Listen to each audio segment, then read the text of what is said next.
2014 में साइबेरिया के ऊपर से एक हेलीकॉप्टर गुजर रहा था। तभी पायलट का ध्यान जमीन पर मौजूद एक अजीबो गरीब चीज ने अपनी तरफ खींच लिया। एक बहुत बड़ा सिंक होल जिसकी चौड़ाई 80 फीट और गहराई 15 स्टोरी बिल्डिंग जितनी थी। पायलट ने सिंक होल के करीब 2-4 चक्कर लगाए, चंद फोटोज कैप्चर की और फिर वहां से चला गया। लेकिन जब ये फोटोज इंटरनेट पर पोस्ट हुई तो ये खबर आग की तरह पूरी दुनिया में फैल गई। कई साइंटिस्ट, जियोलॉजिस्ट और आर्कटिक रिसर्चर्स ने आज से पहले इतना बड़ा सिंक होल कभी नहीं देखा था, और वो भी जो रातों रात बन गया हो। इसका वॉल्यूम इतना ज्यादा है कि इसमें 10 ओलंपिक साइज के स्विमिंग पूल्स का पानी भी आसानी से भरा जा सकता है। पर ये अचानक बना कैसे, ये एक्सप्लेन करना फिलहाल किसी के बस की बात नहीं थी। एटलीस्ट ये फोटोज देखकर तो बिल्कुल नहीं। नाजरीन, रशिया के नॉर्थ में वाक़े साइबेरिया का ये हिस्सा यमल पेनिनसुला कहलाता है। यहाँ एक्सट्रीम कंडीशंस की वजह से आबादी ना होने के बराबर है। पूरे यमल पेनिनसुला में सिर्फ चंद हजार खाना बदोश रहते हैं, और उनकी लैंग्वेज में यमल का मतलब है जमीन का आखिरी हिस्सा। यमल के इस सिंक होल की खबर के बाद आर्कटिक जियोलॉजिस्ट ने यहाँ का रुख करना शुरू किया। वैसे तो दुनिया में पहले भी कई बार सिंक होल्स बने हैं, और कई तो शहरों के बीच में भी नमूदार हो चुके हैं। कभी गाड़ियां निकलते देखे जाते हैं तो कभी कभी पूरे के पूरे घर। ये सिंक होल्स ज्यादातर पानी के बहाव की वजह से बनते हैं, क्योंकि पानी नीचे की जमीन को कमजोर बना देता है। लेकिन जियोलॉजिस्ट का कहना है कि यमल का ये सिंक होल किसी भी तरह से नॉर्मल नहीं लगता, क्योंकि नॉर्मल सिंक होल्स का बॉर्डर फ्लैट होता है, ना कि उभरा हुआ। और जैसा कि नॉर्मल सिंक होल जमीन के हिस्से को अंदर निगल लेता है, यानी उसके अंदर से बाहर कुछ नहीं निकलता, पर यमल के इस सिंक होल पर जब गौर किया गया तो इसकी एजेस भी उभरी हुई थी, और इसका मलबा दूर दूर तक फैला हुआ था। पत्थरों के टुकड़े 200 से लेकर 900 मीटर के रेडियस तक फैले हुए पाए गए।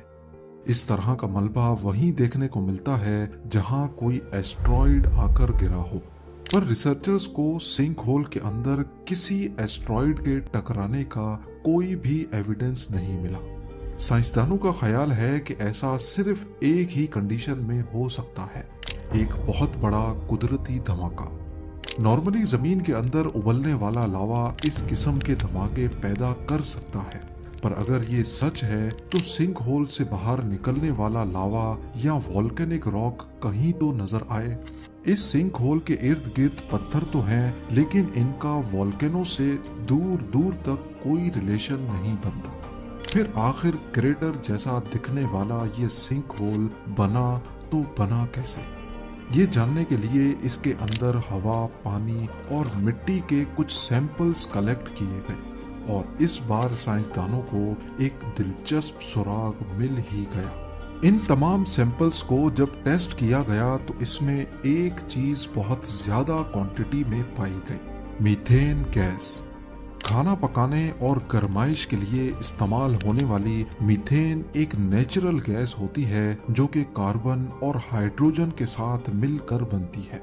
अगर ये ज्यादा क्वांटिटी में हो तो हवा से मिलने पर इसमें फौरन आग भड़क उठती है। अब इस बात के काफी ज्यादा चांसेस थे कि ये सिंक होल जमीन से निकलने वाली मीथेन गैस की वजह से बना था।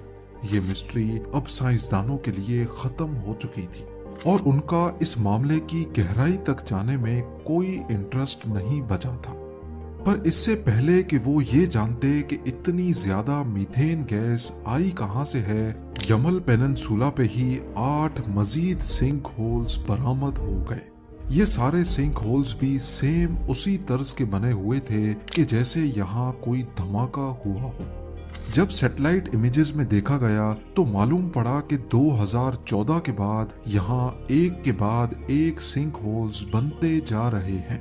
तेजी से बनने वाले सिंक होल्स आखिर किस चीज का इशारा दे रहे थे? साइंसदान ये जानने के लिए अब फिक्रमंद होने लगे। लेकिन इससे भी ज्यादा बेचैन करने वाली चीज ये थी कि इन तमाम सिंक होल्स का क्लाइमेट चेंज के साथ बहुत बड़ा कनेक्शन था। 2014 में यहाँ सबसे पहला सिंक होल बना था और उसके अगले ही साल साइबेरिया में रिकॉर्ड हाई टेम्परेचर नोटिस किया गया और बाकी तमाम सिंक होल्स भी इसी हाई टेम्परेचर के दौरान ही बने थे। 19वीं सदी की शुरुआत से लेकर आज तक पूरी दुनिया का एवरेज टेम्परेचर 1 डिग्री सेल्सियस तक बढ़ा है, लेकिन आर्कटिक सर्कल में टेम्परेचर बढ़ने की स्पीड डबल है।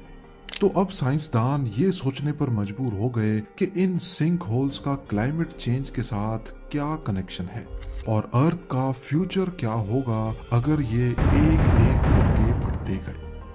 एक तरफ यमल के सिंक होल्स पर गहरी रिसर्च चल रही थी, तो दूसरी तरफ यमल से बहुत दूर आर्कटिक सर्कल में ही साइंसदानों की एक दूसरी टीम को कुछ अनोखा देखने को मिला, जो शायद यमल के सिंक होल की पहेली को सुलझाने की सबसे अहम कड़ी थी। अलास्का के नॉर्थ वेस्ट कोस्ट के करीब इजी लेक है, जो लोकल्स के मुताबिक कुछ महीनों से बहुत ऑड बिहेव कर रही है। इजी लेक के अंदर से बबल्स निकल रहे हैं जैसा कि पानी बॉयल हो रहा हो। इस मिस्ट्री की खोज में साइंसदानों की एक टीम यहाँ पर आ पहुंची। इन बबल्स के सैंपल्स लिए गए तो मालूम पड़ा कि ये भी मीथेन गैस के बबल्स हैं। आर्कटिक रीजन में हल्की फुल्की मीथेन गैस का लीक होना एक बहुत कॉमन बात है, लेकिन इस केस में हैरानी की बात यह थी कि इजी लेक से हर रोज 10 टन मीथेन निकल रही थी। पूरे आर्कटिक रीजन में ये पहली बार हो रहा था कि कहीं से इतनी ज्यादा मीथेन गैस निकली हो। रिसर्च टीम ने इजी लेक में पानी के अंदर जाकर मीथेन गैस का सोर्स देखने का फैसला किया। वैसे तो इजी लेक 3 फुट गहरी है, लेकिन जिस जगह से बबल्स निकल रहे थे वो जगह बहुत ज्यादा डीप थी, जहां डाइवर्स का जाना मुमकिन नहीं था। लिहाजा सोनार स्कैनिंग की मदद से इजी लेक के नीचे जमीन का एक 3D मॉडल बनाया गया। मालूम पड़ा कि जहां से बबल्स निकल रहे हैं वहां लेक 50 फीट तक डीप हो जाती है।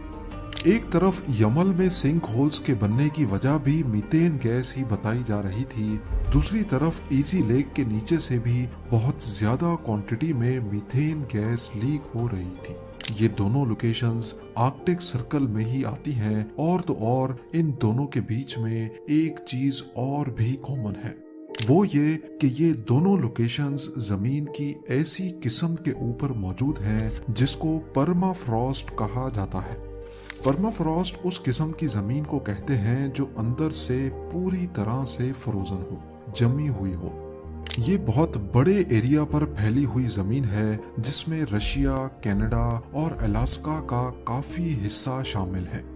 रिसेंट रिसर्च से मालूम पड़ा है कि आर्कटिक सर्कल में टेम्परेचर बढ़ने की वजह से परमाफ्रॉस्ट अब पिघलना शुरू हो गया है। यानी जिस जमीन पे लेक्स, पहाड़, रिवर्स और जंगलात के साथ साथ इंसान के बनाए हुए स्ट्रक्चर्स खड़े हों, वो अंदर से मेल्ट हो जाए तो इसके नतीजे में जो कुछ होगा उसको इमेजिन करना भी काफी मुश्किल है। परमाफ्रॉस्ट की मेल्टिंग का सबूत इजी लेक से 600 किलोमीटर दूर अलास्का में फॉक्स टाउन के करीब जंगलात में छुपा हुआ है। ये जंगल भी परमाफ्रॉस्ट के ऊपर मौजूद है, जहां लोकल्स ने नोटिस किया है कि जंगल के दरख्त अचानक से एक तरफ को झुक गए हैं। ऐसा मालूम होता है कि जैसे इन दरख्तों की जड़ें कमजोर हो गई हों। इसके अलावा जंगल में डीप जाने पर मालूम पड़ा कि यहाँ की जमीन भी धसी हुई है और एक अजीब सा सुराख जमीन में बन चुका है।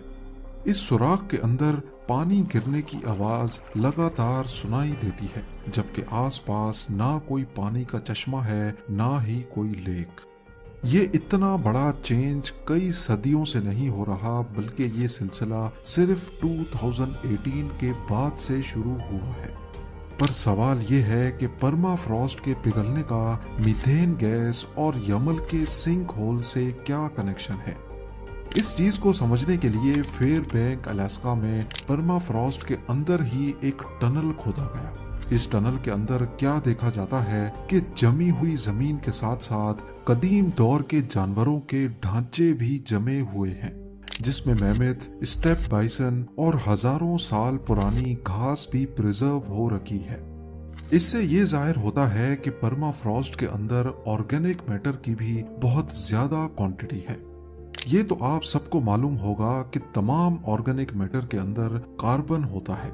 जैसे जैसे पौधे उगते हैं तो वो एटमॉस्फेयर में से कार्बन डाइऑक्साइड एब्जॉर्ब कर लेते हैं, और जब ये मर जाते हैं तो डीकम्पोजिशन के दौरान इनमें से कुछ कार्बन वापस एटमॉस्फेयर में रिलीज हो जाता है। लेकिन आर्कटिक सर्कल में फ्रीजिंग टेम्परेचर की वजह से डीकम्पोजिशन का प्रोसेस बहुत स्लो होता है, इसलिए हजारों सालों के अरसे के दौरान बहुत सारे ऑर्गेनिक मैटर अब परमाफ्रॉस्ट के अंदर प्रिजर्व्ड हैं, यानी इनकी बॉडीज अभी डीकम्पोज नहीं हुई और इनके अंदर अभी भी कार्बन मौजूद है। एक्सपर्ट्स का मानना है कि आर्कटिक परमाफ्रॉस्ट के अंदर जितना कार्बन है उतना शायद पूरे अर्थ के एटमॉस्फेयर में भी ना हो। लिहाजा ग्लोबल टेम्परेचर राइज की वजह से परमाफ्रॉस्ट पिघलता जा रहा है, उसके अंदर मौजूद ऑर्गेनिक मैटर यानी फॉसिल्स डीकम्पोज हो रहे हैं। बैक्टीरिया इनके कार्बन को अपनी एनर्जी के लिए खाते हैं और फिर बदले में मीथेन गैस रिलीज करते हैं। इसके अलावा परमाफ्रॉस्ट पिघलने की वजह से जमीन भी सॉफ्ट हो रही है और अब इसके नीचे फंसी हुई मीथेन गैस को ऊपर तक आने में किसी रुकावट का सामना नहीं करना पड़ता। गैस आसानी से नरम मिट्टी में अपना रास्ता बनाती बनाती सरफेस के वीक पॉइंट से फटकर बाहर आ जाती है। ये सिंक होल्स इसी गैस के निकलने की वजह से बने हैं। यही वजह है कि आर्कटिक सर्कल में इन सिंक होल्स की तादाद दिन ब दिन बढ़ती जा रही है। एक्सपर्ट्स के नज़दीक इस मसले का अब तक कोई सॉल्यूशन नहीं निकाला गया। बेशक हम ग्लोबल वार्मिंग पे कितना भी कंट्रोल कर लें, परमाफ्रॉस्ट को पिघलने से नहीं रोक सकते। उम्मीद है वीडियो भी आप लोग भरपूर लाइक और शेयर करेंगे। आप लोगों के प्यार भरे कमेंट्स का बेहद शुक्रिया। मिलते हैं अगली शानदार वीडियो में।